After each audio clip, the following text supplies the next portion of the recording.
So let's say you want to analyze a categorical variable. You start with the same steps. Analyze, descriptives, but now you click on the button that says frequencies. Frequencies are really great for categorical variables. If you click Analyze Descriptives Frequencies, it will pop open a dialog box that looks like this.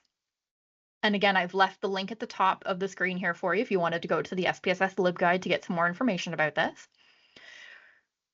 In SPSS, if we've set the measure properly in variable view, any ordinal or nominal variable should be either 3 different colored circles or a little bar graph with 3 different colored bars. Those are our categorical variables. We can pick which of our categorical variables we would like. We can click the arrow and put it where it says variables. And then we can ask SPSS to generate some frequency statistics for us.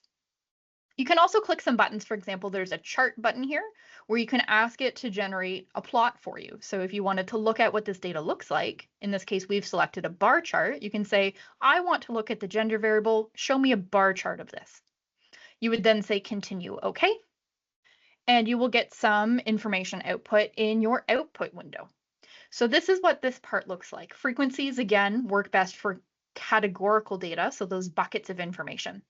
And the reason is if you ask for frequency statistics for continuous variables, it will give you output for every single decimal point that you've got. So if you've got 30 totally unique values, it will give you 30 unique values and say that you've got one of each of these, which is probably not what you want.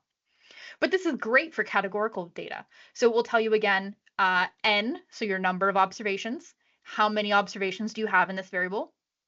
And it will output for you the breakdown of those two variables. So in this case, we've got 15 male participants and 15 female participants. And if you've asked for a graph, it will also pop up a graph for you that gives you that same information. So the frequency or count of how many male participants, how many female participants, we have 15 of each.